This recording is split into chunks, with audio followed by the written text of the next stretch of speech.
7वां सत्र है। उसके अंत में मैं परम पूज्य परम आदरणीय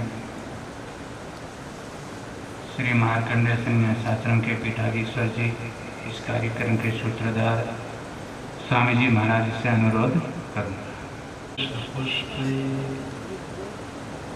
प्रक्षिप्यते रसभरे मधुराद्विरे जागरति यत्र भगवान् गुरुचक्रवर्ती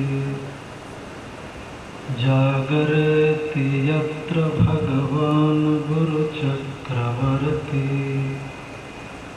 विश्वोदय प्रलयनाटकसूत्रधारः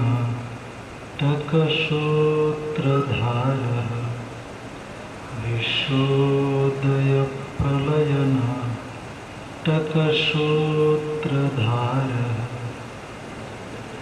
दिशन्तु सम्मे गुरुपादपांशवः। ॐ शान्ति शान्ति शान्ति।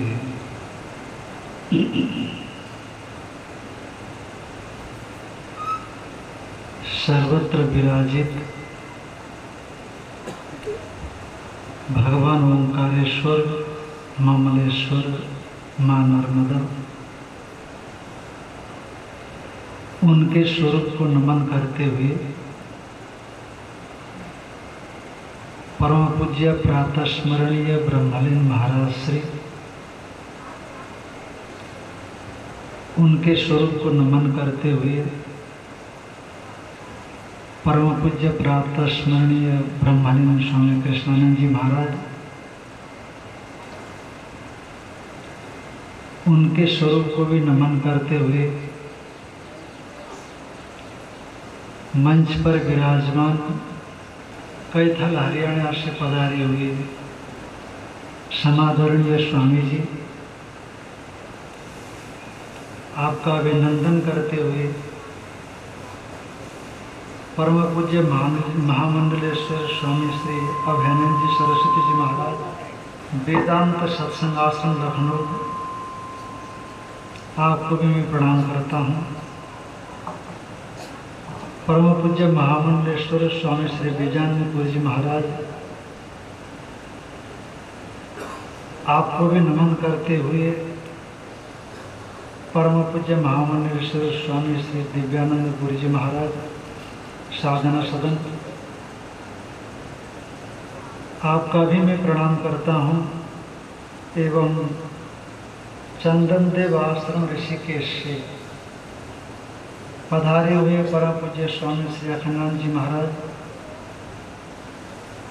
आप सभी हम लोगों के ऊपर कृपा करके इस कार्यक्रम में आते हैं, आपको भी प्रणाम करता हूँ। एवं आचार्य हनुमान चैतन्य जी आलंदी महाराष्ट्र से आए हुए, उनका भी मैं अभिनंदन करता हूँ। एवं स्वामी प्रज्ञानंद जी महाराज, आप सब उनको जानते हैं।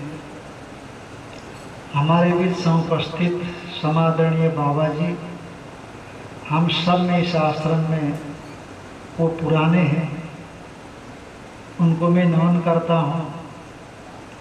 आदरणीय आशुतोष जी, केशवानंद जी, दद्दा जी, हमारे मोहन चैतन्य जी, वकील साहब, समुपस्थित सभी हमारे आत्मस्वरूप ब्रह्मस्वरूप संत वृंद एवं सभी श्रोतृवृंद, हमारे बीच में संगीत संध्या के कार्यक्रम में सम्मिलित हुई प्रियंका पांडे, सबके भीतर में विराजमान जो परमात्मा है, उनको मैं नमन करता हूँ, प्रणाम करता हूँ। आज हम लोग परम पूज्य महाराज श्री की जो 16वीं पुण्यतिथि है, उसके त्रिदिवसीय कार्यक्रम के अंतर्गत द्वितीय दिवस का जो पहला सत्र है, उसके अंतिम पड़ाव पर जा रहे हैं। कल के प्रातःकालीन सत्रों में और सायंकालीन सत्रों में हम लोगों ने महापुरुषों के मुखारविंद से बड़े ही सुंदर विचार श्रवण किए। मुझे ऐसा लगता है कि करीब करीब ये ज़्यादातर भागवत के ही प्रसंग जैसे लग रहे हैं। संत लक्षण और एक अधिकारित्व का संपादन, सायंकालीन सत्र में तो भागवत का ही था विशेष विचार, और अभी के सत्र में भी भगवान की भक्ति से परमात्मा के ऐक्य की उपलब्धि। भागवत का प्रसंग तो आया ही आया, साथ साथ में वेदांत का प्रसंग भी आया। और भागवत वेदांत से कोई बाहर नहीं है, तो उसका हम सभी श्रवण कर रहे थे। तो संत महापुरुषों के मुख से निकली हुई बातें ऐसा लगता है कि सुनते ही जाएं। नए नए विचार, नई नई सोच जो शास्त्रीय मर्यादाओं को ध्यान में रखते हुए प्रकट हुई है, तो अत्यंत ग्राह्य है, उपादेय है। हमारे यहाँ पर ठीक है, एक मंजिल है, छत है, हमें वहां तक पहुंचना है, परंतु क्रमश ही चढ़ करके जाते हैं। 10 सीढ़ियां हैं, 20 सीढ़ियां हैं छत तक पहुंचने के लिए, और अंतिम सीढ़ी से हम छत तक पहुंच सकते हैं, तो आप अंतिम सीढ़ी में कदम नहीं रख सकते। हमें क्रमशः उन सीढ़ियों को पार करते हुए ही जाना पड़ता है। बस यही बात हमारे शास्त्रों में भिन्न भिन्न प्रकार से समझाई जाती है। जैसे उपनिषदों में, वेदों में आया, एक कर्मकांड, उपासना कांड, ज्ञान कांड आया। यूं तो उपनिषदों में देखेंगे भगवान शंकराचार्य जी महाराज ने और भगवान ने गीता में भी 2 ही रास्ते बताए, एक कर्म और ज्ञान का रास्ता, जिसको संतों ने बताया आपको। और आज हम लोगों का विषय कर्म से संबद्ध जो मानसिक भाव विशेष, जिसको हमने भक्ति शब्द से लिया यहाँ पर, वह है। पर वास्तव में भक्ति क्या है? संतों ने आपको बताया, बताने जैसा कुछ भी नहीं रहा। भजनम भक्ति, वास्तव में भक्ति तो वो है जैसे एक व्यक्ति के भीतर में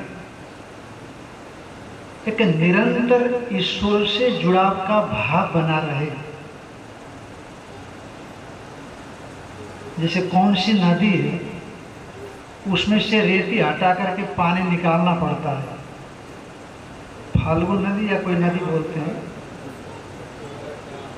तो उसके नीचे जल रहता है।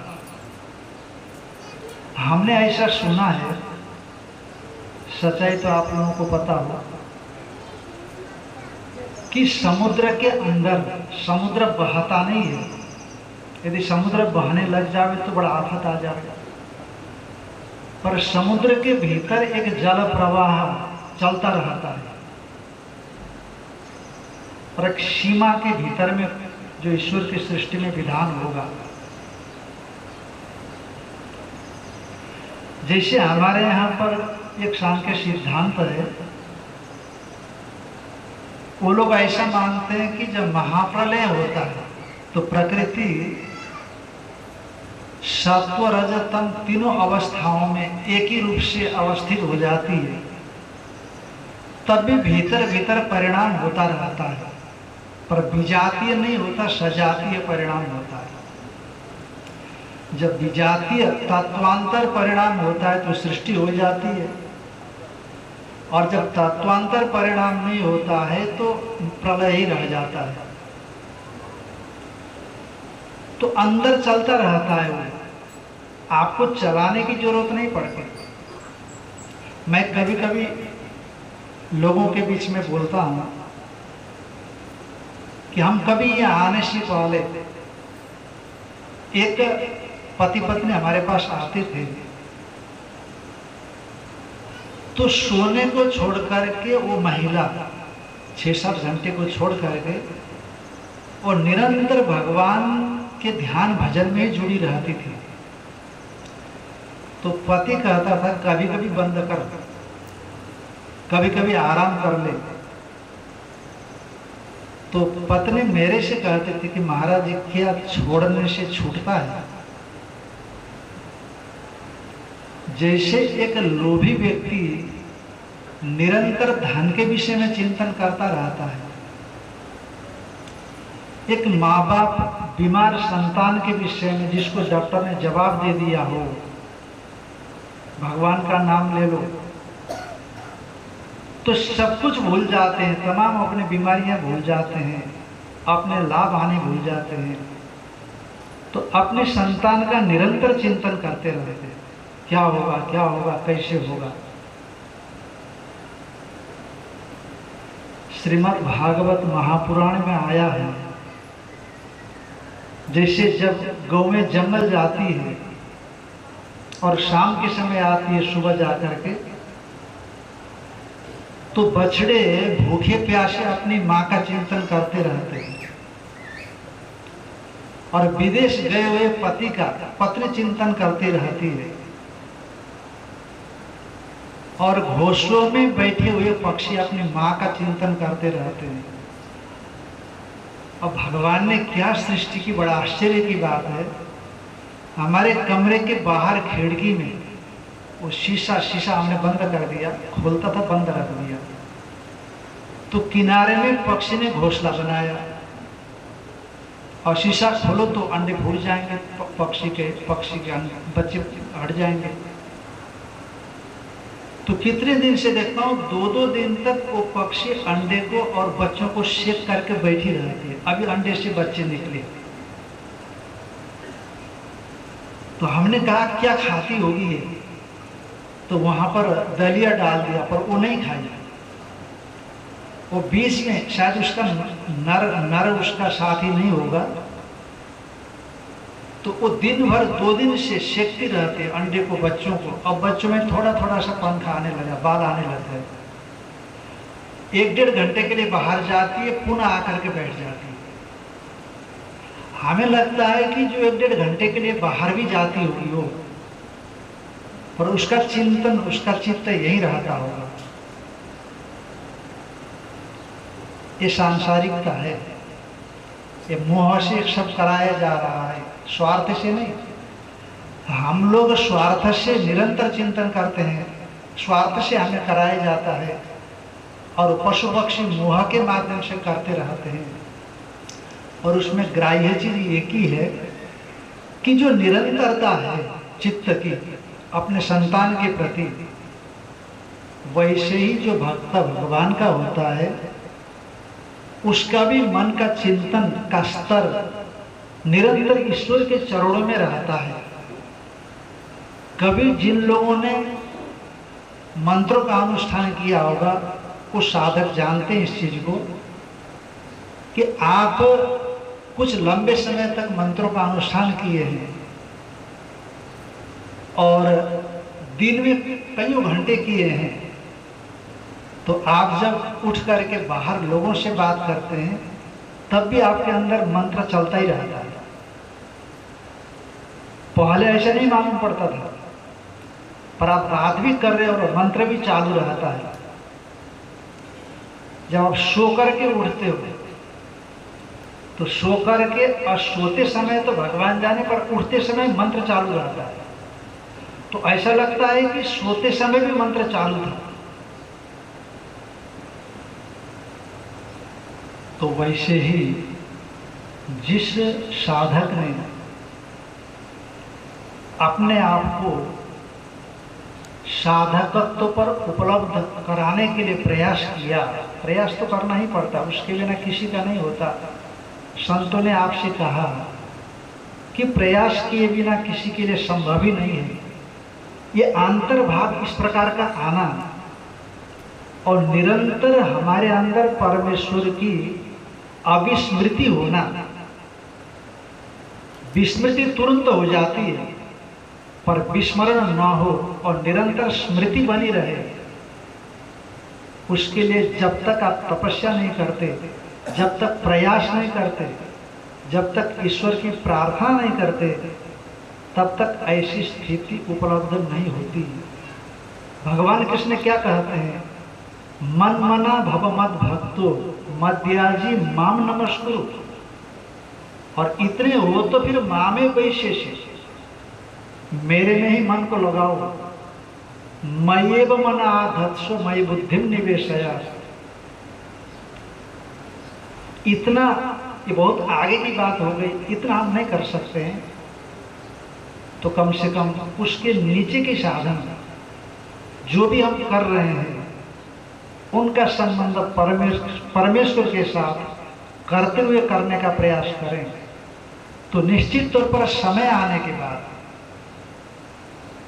तो हमारा मन भी उसी धरातल पर जा सकता है। परंतु शर्त इतनी है कि भगवान की भक्ति में कामनाओं का प्रवेश न हो, उसमें चाह न हो। और यदि भक्ति में भी चाह हुई तो फिर हम यथार्थ में भगवान को नहीं चाहते। यदि हमारी चाह की पूर्ति कहीं दूसरी जगह से होती तो शायद हम भगवान की भक्ति भी न करते। अब जैसे हम लोग अभिषेक कराते हैं, लघु रुद्राभिषेक कराते हैं या दूसरा कुछ कराते हैं, कितनी बार हम बाहर से महामृत्युंजय का जाप कराते हैं, बाहर से थके मारे आते हैं, इलाज नहीं होता, चलो इसी से सही शायद हो जाए। तो आप भगवान को पकड़ रहे हैं परंतु फल की कामना से पकड़ रहे हैं। तो भगवान जाने उसमें कितनी भक्ति होगी, कितने भगवान के साथ हम जोड़ते हैं, बड़ा कठिन है।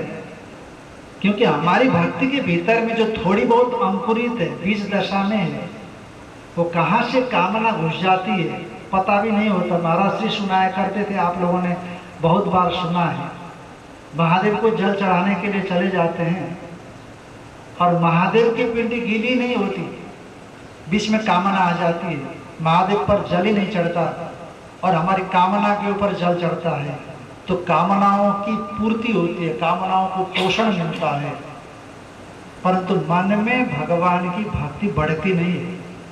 आप विश्लेषण करके देखो, सिंहावलोकन करके देखो, आप सत्संग भी कर रहे होंगे, पूजा भी कर रहे होंगे, थोड़ा बहुत दान पुण्य भी कर रहे होंगे, अभिषेक भी कर रहे होंगे,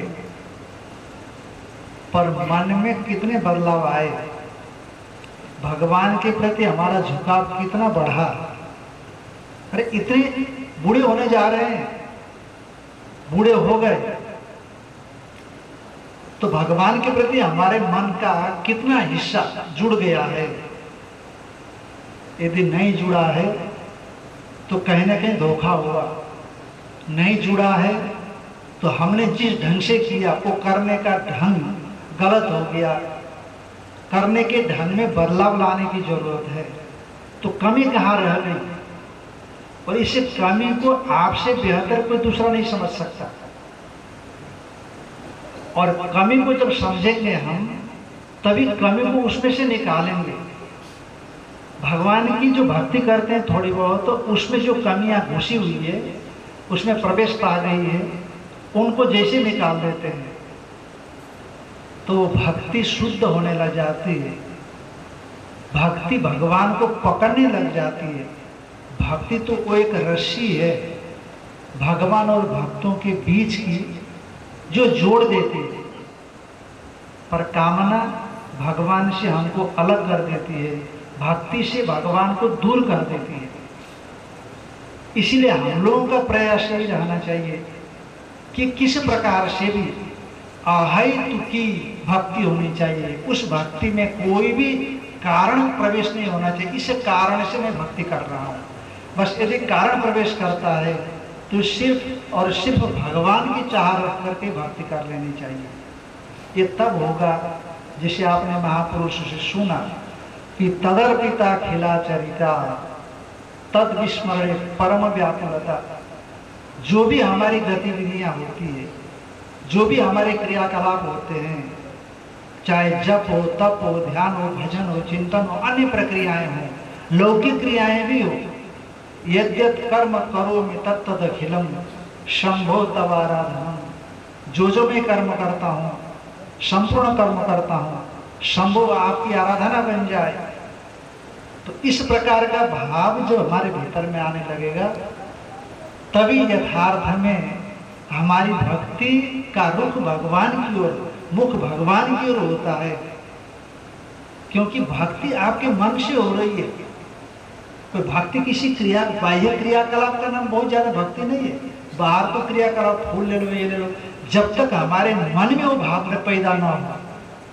जैसे हम बच्चों के प्रति आसक्त होते हैं, मोह रखते हैं, वैसे ही भगवान के प्रति किसी भी कारण के बिना जब हम प्रेम करते हैं तो वो भक्ति भगवान से आपको दूर रख ही नहीं सकती है। भगवान से आप निरंतर साथ रहते हैं। तो यही स्थितियां गोपियों की थी। तन मनस्का तदालापा तद विचेष्टा तदात्मिका। कृष्णमय उनका चित्त था, उनका मन कृष्णमय ही था। तन मनस्का, जो भगवान ने कहा मन मना भव मत भक्तो, मेरे में मन को लगाओ।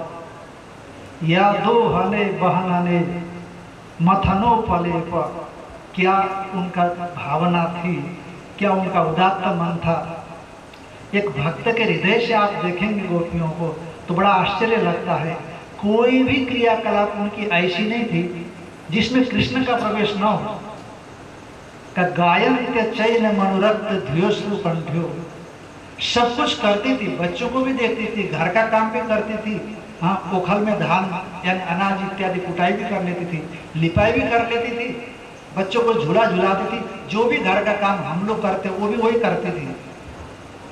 परंतु गायन चैन मनोरक्त ध्योश्रु कंठ्यो, और केवल उसमें प्राथमिकता देकर के इधर में वो व्यवहार एक आदत से चलता था, स्वभाव से चलता था।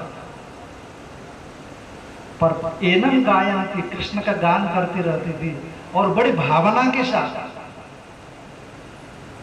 गायन तो हम भी करते हैं, जय जगदीश हरे तेरा तुझको अर्पण क्या लागे मेरा। पर मन कहीं दूसरी जगह रहता है, मन किसी दूसरे वस्तु को पकड़ करके बैठता है। पर यहाँ ऐसा नहीं है। धियोश्र कंठ्यो, उनके कंठ में गदगदपना है, आंख में आंसू गिर गए हैं। तो भागवत का कहते धन्या ब्रज स्त्री और क्रम चित्त याना।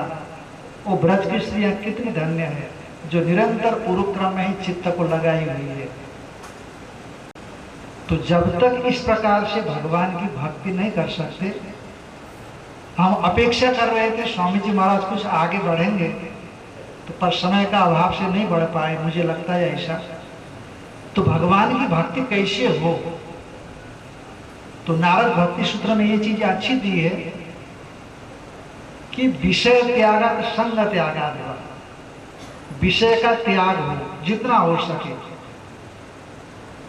और उसमें आसक्ति का त्याग हो। आसक्ति के त्याग से विषय का त्याग हो ही जाए, यदि ये हो तो बहुत बेहतर है। विषयों का त्याग और उसमें आसक्ति का त्याग ये सन्यासी कर सकता है, पर गृहस्थ विषयों का त्याग न करते हुए उसमें आसक्ति का त्याग करता है, तो एक तरह से विषय का भी त्याग है। और साथ में क्या कहते हैं, अव्यावृत्त भजना। भगवान में मन नहीं लगा है तो कैसे लगावे, बस आप लगाने के लिए प्रयास करो। जैसे बच्चा करवट अभी ले नहीं पा रहा है तो करवट लेने की कोशिश करता है, खड़ा नहीं हो पा रहा है तो खड़ा होने की कोशिश करता है। पक्षी का बच्चा उड़ नहीं पा रहा है तो उड़ने की कोशिश करता है। तैरने सीखने वाला व्यक्ति तैरना नहीं जानता है तो तैरने के लिए हाथ पैर पटकता है पानी में तो तैर भी लेता है। तो उसी तरह से निरंतर जब प्रयास करने लगेगा, आज भी करेगा, कल भी करेगा। अरे अनुष्ठान पुरस्कार इत्यादि का विधान इसी ने तो किया है, प्रार्थना का विधान इसी ने तो किया है। महाराज श्री कहा करते थे, रोज रात को सोने से पहले 10 मिनट बैठे और दिन भर का हिसाब भगवान को सौंपें और देखें, मैंने पैसे के हिसाब नहीं, जीवन का हिसाब, जो हमारी गतिविधियां चलती है, हमने क्या किया, कैसे किया, कहाँ अच्छा किया, क्या बुरा किया। तो आप रोज हिसाब देने लगोगे तो समझ में आ जाएगा कि हाँ यहाँ मैं गलत हूँ और मेरा मन विशेष करके यहाँ है।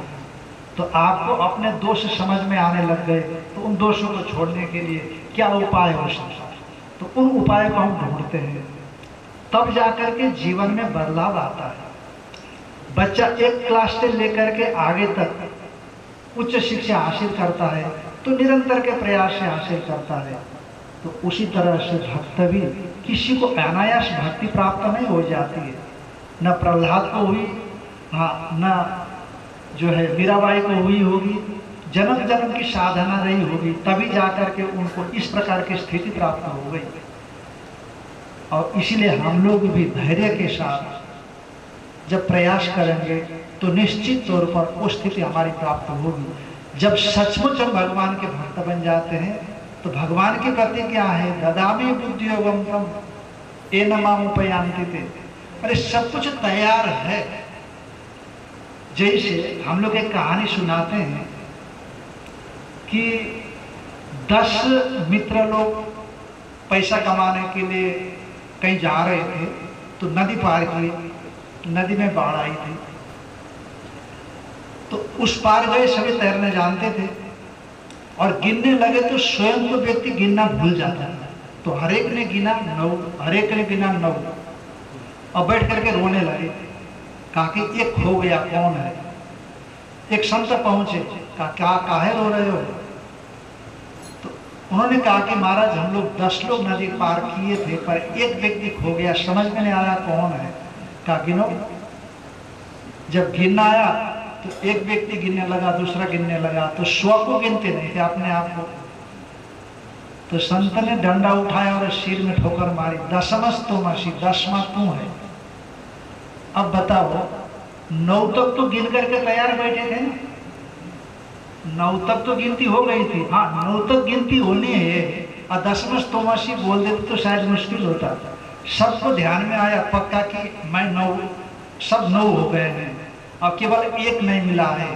तो संत ने कहा 10वां तू है और क्या करना है? बस हाँ 10वां मिल गया। अरे मिला था, मिल गया, मिला था, मिल गया था, पहले भूल गया था बस।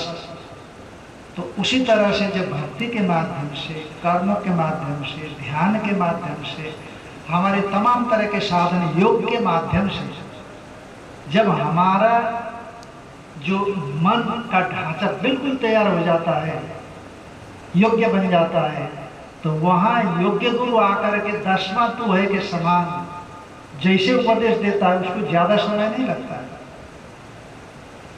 जब सुखदेव जी को जनक ने उपदेश दिया तो जनक, सुखदेव जी ने कहा मैं भी वही तो जानता, कसम में दृढ़ हो जाओ, बस केवल दृढ़ होना बचा रहता है, करना कुछ नहीं रहता, सब कुछ कर पूरा करके तैयार है। इसलिए साधन ही करना बेहतर है। और लक्ष्य तो हमारा गंतव्य है, उसको केवल समझना है।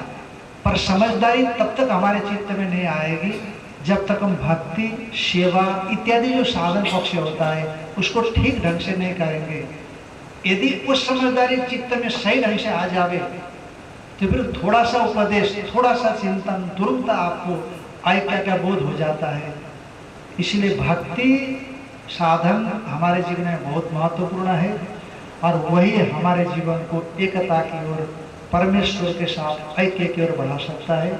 तो इन्हीं शब्दों के साथ आज के इस सत्र पूरा कर देते हैं। हरिओम तत्सत, हरिओम तत्सत, हरिओम। अब हम लोग थोड़ा सा भजन संध्या का कार्यक्रम थोड़ा सा श्रवण करेंगे तो प्रियंका पांडे आप आगे आ जाओ अपने साथ सज्जा के साथ। ओम शांति शांति शांति। शंकरं शंकराचार्यं केशवं बादरायणं सूत्रभाष्यकृतो वन्दे भगवन्तो पुनः पुनः। ईश्वरो गुरुरात्मेति मूर्तिभेदविभागिने व्योमवद्व्याप्तदेहाय दक्षिणामूर्तये नमः। ओम शांति शांति शांति। चरणों में बारंबार असंख्य बार प्रणाम करती हूँ। सभी संत महात्मा आप सभी के श्री चरणों में मैं बारंबार प्रणाम करती हूँ और आप सभी को मैं जो भी मुझसे बड़े हैं मैं उन सभी को प्रणाम करती हूँ। आइए माँ भगवती के इस भजन से आज के कार्यक्रम का शुरू करते हैं।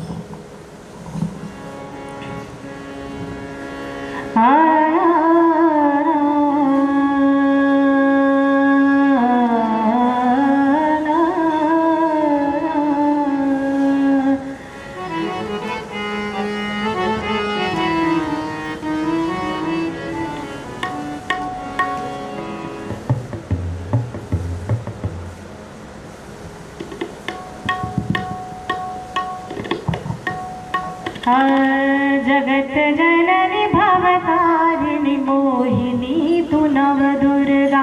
जगत जननी भवतारिणी मोहिनी तु नव दुर्गा। जगत जननी भवतारिणी मोहिनी तु नव दुर्गा। जगत जननी भवतारिणी मोहिनी तु नव दुर्गा।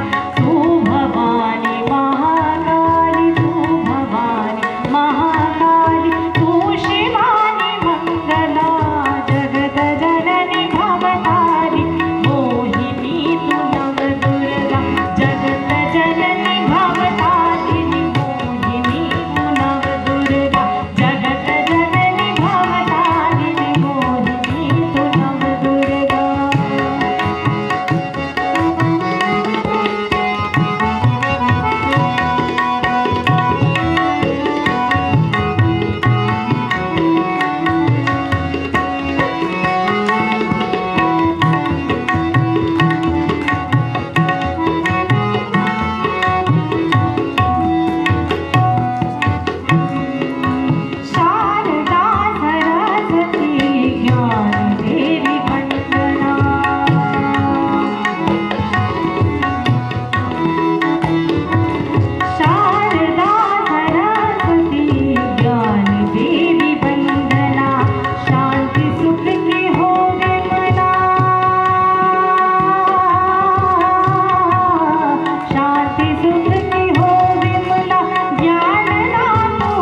और सुबह वाला जो ये भजन कार्यक्रम होता है इसमें एक वंदना मैं सुनाती हूँ।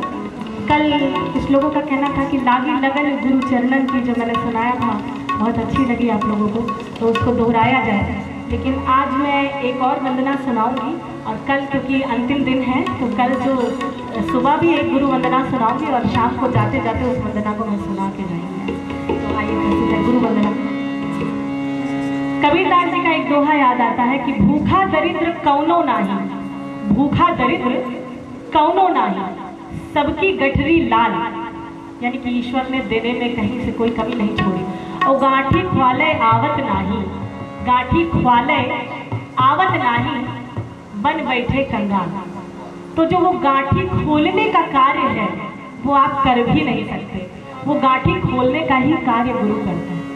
अभी गुरु जी ने जैसा कि बताया थोड़ी देर पहले कि प्रतीक्षा में, पति विदेश में है तो पत्नी प्रतीक्षा, कोख में शिशु है तो माँ प्रतीक्षा, शिशु बाहर है तो भी माँ की प्रतीक्षा की बड़ा होकर के। और इस पर बहुत से लोकगीत हैं। हम लोग प्रोफेसर कमला श्रीवास्तव जी जब इस गीत को सिखाते थे कि ऐसी बरखा में बदरिया घनघोर, बोलत है दादुर मोर बलमा चौमासा, तो बदरा असड़वा के आए, आषाढ़ से प्रतीक्षा करती है पत्नी और सैया घर नहीं आए, रतिया बैठी निहारो सारी रात, बोलत है दादुर मोर। और फिर कुंवार बीत गई बरसात, यानी कि गरीबी जो है वो विदेश ले गई पिया को कि कुछ पैसे वहाँ से आएंगे जो मैं घर भेजूंगा। और साल में एक बार पिया का परदेश से आना तो सबका तो ठीक है, लेकिन जो पत्नी आती है वो पति के लिए ही आती है। और नवविवाहिता स्त्री को छोड़ के पति का विदेश चला जाना, ये बहुत बड़ा आप समझ सकते हैं कि कैसा। और ये 4 महीने जो वर्षा ऋतु के, और उसके बाद ये फागुन से लेके और चैती तक ये श्रृंगार रस का महीना माना जाता है। और ऐसे बहुत से गीत हैं। उसके बाद अगर हम सोहर की बात करें तो लाल दशरथ की कब उबय हुई है, कब वे लाल अंगनुमा मखेली है, पाँव पैजनिया कब उनके बजी है, कब वे लाल हमारे घर आई है, हमारे घर सखियाँ कब मंगल गई है। ऐसे बहुत से गीत हैं जो माँ प्रतीक्षा कर रही है कि कब शिशु होगा, कब वो जनकपुर जाएगा, कब सीता को ब्याह के लाएगा। तो हमारे सनातन धर्म में सभी पुरुष राम हैं और सभी स्त्रियाँ सीता हैं। लेकिन गुरु कभी प्रतीक्षा नहीं करता कि आपसे ही उम्मीद लगाए बैठे। उनके बहुत सारे शिष्य हैं, वो सबको एक समान बात बता रहे हैं। लेकिन हमारा कार्य है कि हम में से कोई कुछ ही लोग हैं जो परंपरा को आगे बढ़ाएंगे। सबके सब हो सकता है यहाँ बैठे सभी को समझ में आए, लेकिन मैं ऐसा, मेरा ये अनुभव रहा है, मैं अपना अनुभव बता रही हूँ कि मेरे साथ 165 लड़कियों की वर्कशॉप हुई थी, जिसमें आज कुछ ही लड़कियाँ हैं जो गुरु माँ नहीं है अब हमारे बीच में, लेकिन उनकी परंपरा को आगे गा रही हैं, सिखा रही हैं, लोग गीत को बढ़ा रही हैं। कुछ की शादी हो गई, वहाँ से ख़त्म हो गया, तो कुछ ही बच्चे जो हैं जो आगे परंपरा को ले जाते हैं, ऐसे कुछ ही शिष्य हैं। तो गुरु तो सबका बराबर ध्यान देते हैं, लेकिन हाथ जोड़ के निवेदन है कि जो लोग यहाँ उपस्थित हैं वो इन बातों को जो सुन रहे हैं उसको अपने जीवन में उतारने का प्रयास करें। और मैं ईश्वर से प्रार्थना करती हूँ कि मैं भी ऐसा कर सकूँ, इतना मुझे क्षमता दे, इतनी ताकत दे। आइए। गुरुपद पंकज का है वंदन, जाको रज माथे का चंदन। गुरुपद पंकज का है वंदन, जाको रज माथे का चंदन। गुरु की कृपा हरे भव दूषण, गुरु की कृपा हरे भव दूषण।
आइए। कालेश्वरनाथ मंगलम।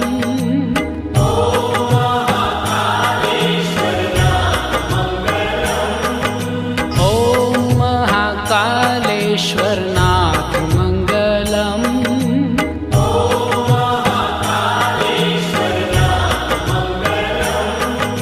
मंगलकर माहेश्वराय मंगलम। मंगलकर माहेश्वराय मंगलम। श्री द्वादश ज्योतिर्लिंग धाम मंगलम।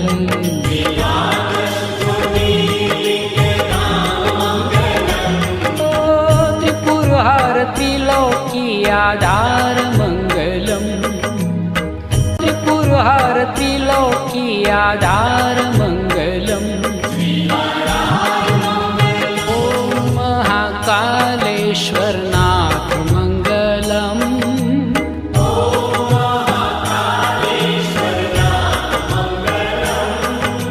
ओम महाकालेश्वरनाथ मंगलम।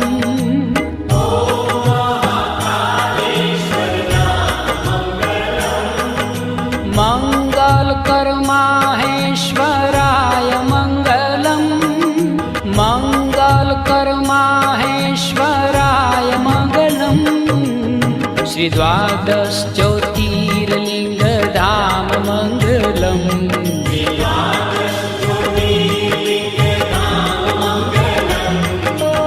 त्रिपुरहर त्रिलोकी आधार मंगलम। त्रिपुरहर त्रिलोकी आधार मंगलम। ओम महाकालेश्वरनाथ मंगलम।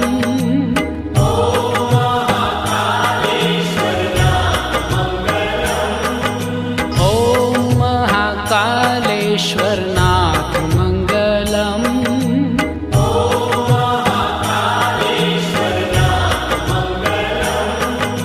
मंगलकर माहेश्वराय मंगलम।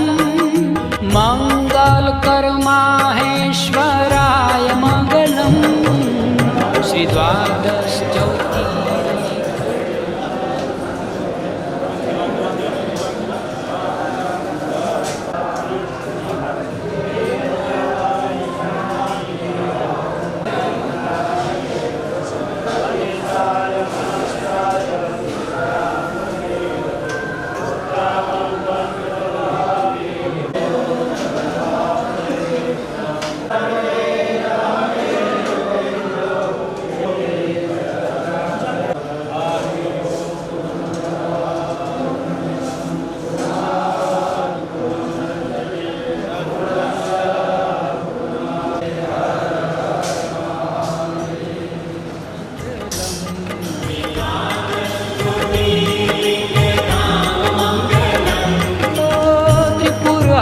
त्रिलोकी आधार मंगलम।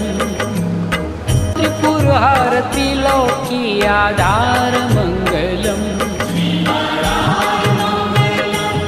ओम महाकालेश्वरनाथ मंगलम।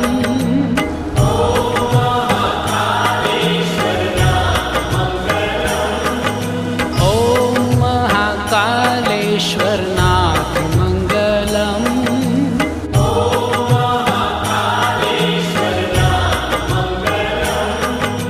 मंगलकर माहेश्वराय मंगलम। मंगलकर माहेश्वराय मंगलम। श्री द्वादश ज्योतिर्लिंग धाम मंगलम।